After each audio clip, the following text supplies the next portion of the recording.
The gartered trogon is a colorful bird that chirps a rolling, chattering sound or sings a long series of hollow and rapid notes sounding like Q Q Q.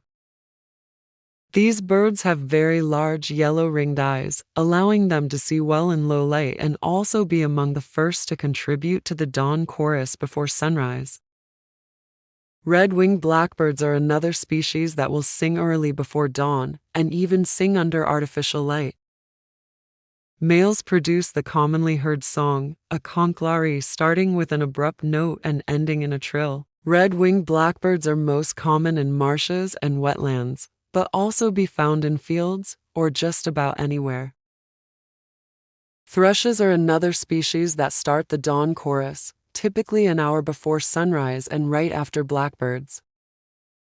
You can recognize their styles by short and fluty repeated phrases with pauses in between that sound more chatty than musical. Males are known to be very active singers, especially during the breeding season. A species of leaf warbler, the common chiffchaff, is a small olive-brown bird that is, sometimes only 3.5 inches long. Their morning chirps are a repeated combination of two notes, typically descending or reversed. As their name suggests, it sounds similar to a shift-chaff chant. The American robin is among the first birds to contribute to the dawn chorus. Despite weighing only 2.7 ounces, these birds have a powerful song with varying phrases that have a rising and falling quality.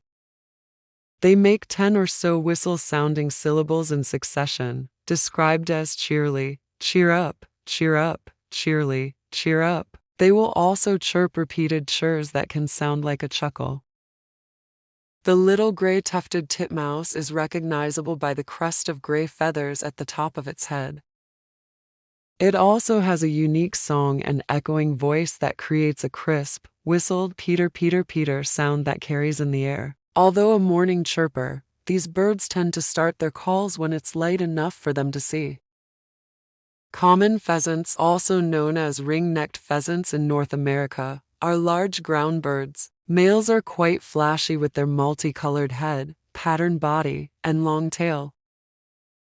Females are a duller, speckled brown. The males will crow loudly all day during the springtime, especially at dawn and dusk. Some people describe it as sounding like a shortened version of a rooster's crow.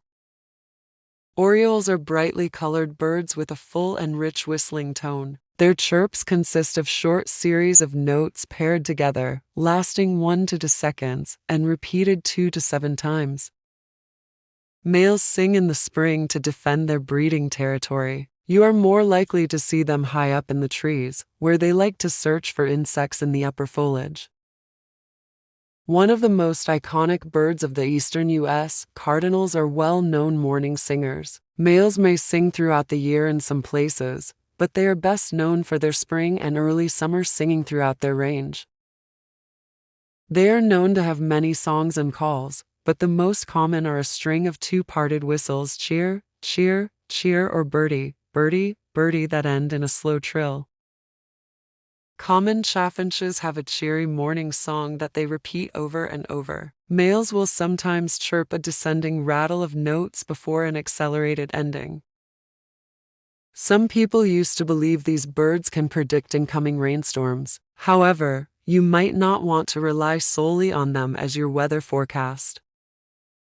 The chipping sparrow has a long trill that's evenly spaced and almost mechanical sounding. These birds chirp most actively at dawn and usually do so to defend their territories from other birds. However, if you hear them later during the day, it's probably for mating reasons. Most members of the warbler family are early morning singers. One of the more conspicuous and easy to find warblers is the yellow warbler. They make a series of 6 to 10 whistled notes with a sweet tone that accelerate and end on a rising note.